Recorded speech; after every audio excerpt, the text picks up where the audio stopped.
Frank. Hi, Francis. Hi. Hey there. Isn't that great? Bye, Francis.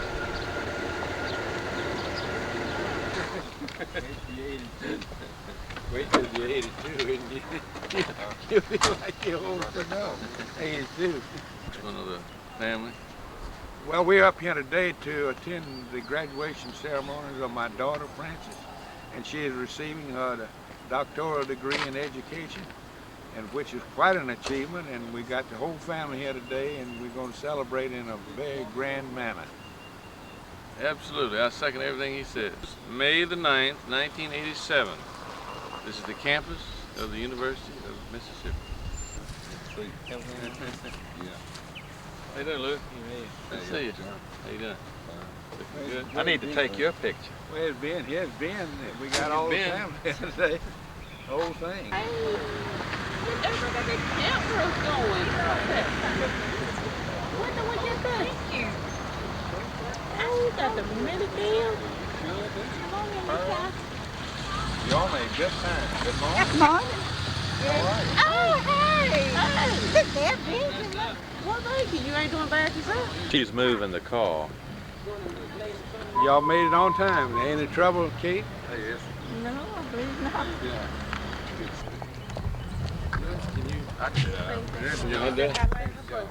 We want to get Deb and them to return pictures. You got it? I forgot to put my good shoes on. Stand over there. Everybody look at me a minute. They're around, okay? Get a little bit down. Says they'll be on this side too. I hope she's over here, is she?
Francis Edgar Watson to be hooded by Dr. Franklin Cole.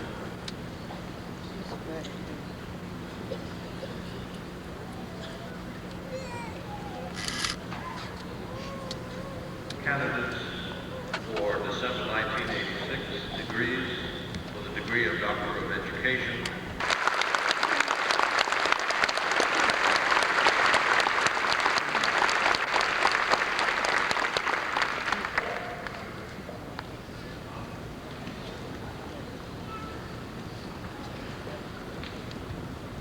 After expressing appreciation to these graduate students, I know that all of the students themselves would like to join me in thanking the dedicated men and women who have made possible the accomplishments of both those receiving graduate degrees and undergraduate degrees.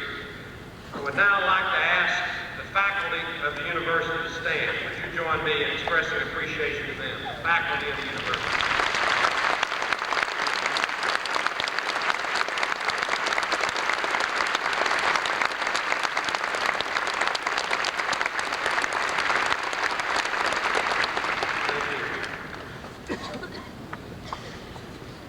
It's now the time for the Chancellor to be able to give his speech.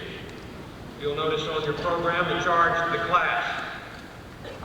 But rather than giving one, what I'm going to have are some short remarks to you that I call 7 sagacious sayings. Bob Hope was asked one time to give a speech at SMU, and he said, for those of you who are going out into the world and want my advice, I'll give it to you. Don't go. Paul was long enough for them to think that's his speech. But rather than giving a speech, I give you these 7 sagacious sayings. And the faculty will be delighted to know that there are a few new ones in the list this time. First one, by John W. Newman, which is not a new one. People can be divided into 3 groups.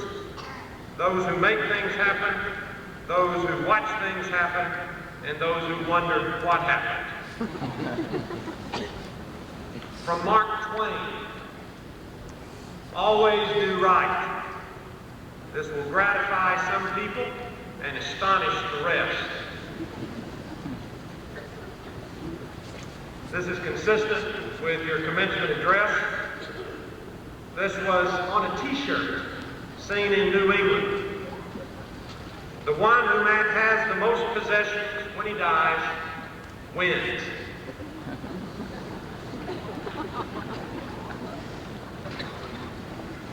My 4th one, on courage, gets some remarks each time.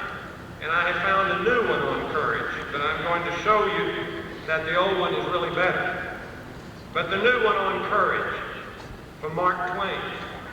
Courage is resistance to fear, mastery of fear, but not absence of fear.